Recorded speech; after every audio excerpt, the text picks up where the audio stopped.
السلام علیکم، یاسین آپ کے ساتھ حاضر ہے اس وقت کی تازہ ترین مارکیٹ اپڈیٹ کے حوالے سے۔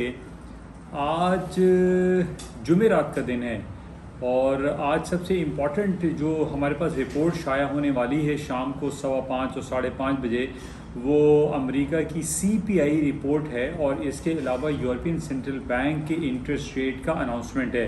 یہ دو اناؤنسمنٹ جو ہے بہت امپورٹنس رکھتے ہیں، خاص طور پہ جو CPI کے نمبرز ہیں، جو اعداد و شمار ہیں، ان کی اہمیت بہت زیادہ ہے۔ CPI کی رپورٹ جو شائع ہوگی اس کے بعد جو بازاروں میں جو موومنٹ ہے وہ بہت زیادہ ہوتی ہے، خاص طور پہ گولڈ، سلور اور امریکہ کی اسٹاک مارکیٹ میں۔ تو آپ تمام لوگوں سے میری گزارش ہے کہ CPI کنزیومر پرائس انڈیکس کے جو بھی اعداد و شمار شائع ہوں اس پر آپ ضرور توجہ دیجیے اور اس کو ملحوظ خاطر رکھیے۔ اچھا، اس کے علاوہ جو سیکنڈ جو خبر ہے وہ ہے یورپین سینٹرل بینک کی انٹرسٹ ریٹ کا اناؤنسمنٹ۔ اس وقت ہم جانتے ہیں کہ 2.15 انٹرسٹ ریٹ چل رہا ہے اور انٹرسٹ ریٹ میں مزید کمی کے امکانات جو ہیں وہ دکھائی دے رہے ہیں۔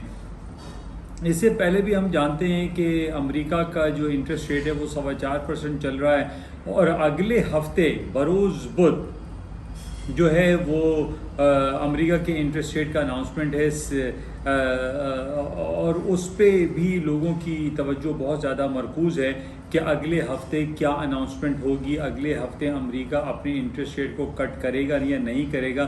بہرحال اس کو ہمیں اگلے ہفتے دیکھنا پڑے گا، لیکن جیسے کہ میں نے پہلے بھی آپ سے ذکر کیا تھا کہ اگلے ہفتے جو اناؤنسمنٹ ہے اس کی وجہ سے بازاروں میں اس ہفتے مارکیٹ بہت رینج باؤنڈ چل رہی ہے، مارکیٹ میں بہت زیادہ جو ہے وہ موومنٹ نظر نہیں آتی۔